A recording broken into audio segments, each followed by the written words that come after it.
बॉलीवुड के वो दिग्गज एक्टर जो फिल्म इंडस्ट्री में उन सुपरस्टार्स में से थे जिनके पर्दे पर आते ही दर्शक झूम उठते थे।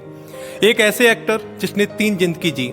कभी सफल एक्टर रहते हुए दुनिया से मोह भंग हो गया तो आश्रम में सन्यासियों की जिंदगी गुजारने लगे। कभी राजनीति में अपनी एक अलग छाप छोड़ने वाले अभिनेता रहे। हम बात कर रहे हैं सुपर हिट फिल्म मुकद्दर के सिकंदर के अभिनेता विनोद खन्ना की, जिन्होंने सिनेमा में बतौर विलेन शुरुआत की थी। 6 अक्टूबर 1946 को पाकिस्तान के पेशावर में जन्मे विनोद खन्ना ने अपने करियर में एक से बढ़कर एक हिट फिल्में दी। सामान्य परिवार से ताल्लुक रखने वाले विनोद खन्ना ने करीब 150 फिल्मों में काम किया और अपने शानदार अभिनय के दम पर लोगों के दिलों में अपने लिए खास जगह बना ली। आज भले ही अभिनेता हमारे बीच में नहीं है, लेकिन अपने चाहने वालों की यादों में हमेशा मौजूद रहेंगे।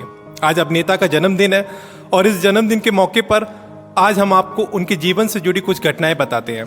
बता दें कि विनोद खन्ना के पिता का कपड़ों और केमिकल बनाने का कारोबार था। बंटवारे के बाद उनका परिवार पेशावर से मुंबई चला आया।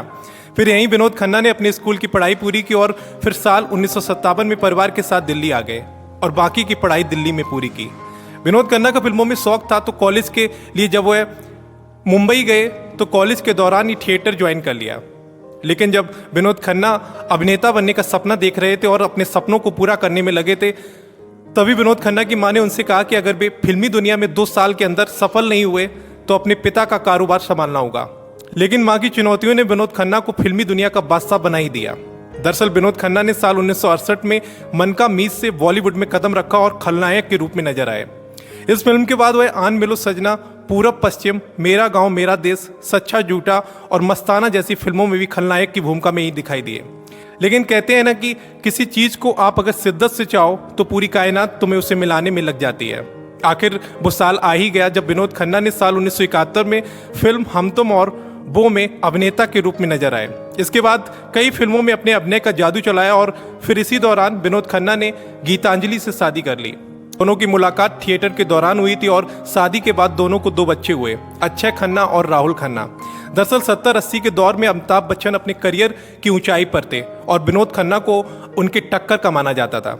विनोद खन्ना हर तरह से सफल थे, लेकिन उन्हें अपनी जिंदगी में खालीपन महसूस होता था। दौलत, शोहरत, परिवार सब कुछ था, लेकिन खुद को जानने की बेचैनी भी थी। वहीं माँ की मौत के बाद वो बिल्कुल टूट से गए थे। ऐसे में अचानक उन्होंने शोहरत को पीछे छोड़ संन्यास लेने का फैसला लिया और अमेरिका में आध्यात्मिक गुरु ओशो के आश्रम चले गए। जब वह भारत लौटकर आए तो गीतांजलि से उनका तलाक हो गया और फिर साल 1990 में उन्होंने कविता से दूसरी शादी कर ली। बता दें कि विनोद खन्ना का निधन ब्लड कैंसर की वजह से हुआ था। अभिनेता ने काफी समय तक अपनी बीमारी को परिवार से छिपा कर रखा था। उन्हें 6 साल पहले ही ब्लड कैंसर का पता चल गया था, लेकिन वह इसे ठीक कराने के लिए कुछ नहीं कर पाए। 6 साल तक जर्मनी में उनका इलाज भी चला, यहाँ तक कि सर्जरी भी हुई, लेकिन उन्हें बचाया नहीं जा सका और 27 अप्रैल 2017 को दुनिया से अलविदा हो गए। विनोद खन्ना भले ही आज हमारे बीच में नहीं है, लेकिन उनके चाहने वाले विनोद खन्ना को कभी नहीं भूल पाएंगे। विनोद खन्ना के जन्मदिन पर उनकी कौन सी फिल्म आपको सबसे ज़्यादा पसंद है? आप हमें कमेंट सेक्शन में जरूर बताएं और हमारे चैनल को सब्सक्राइब जरूर कर लें।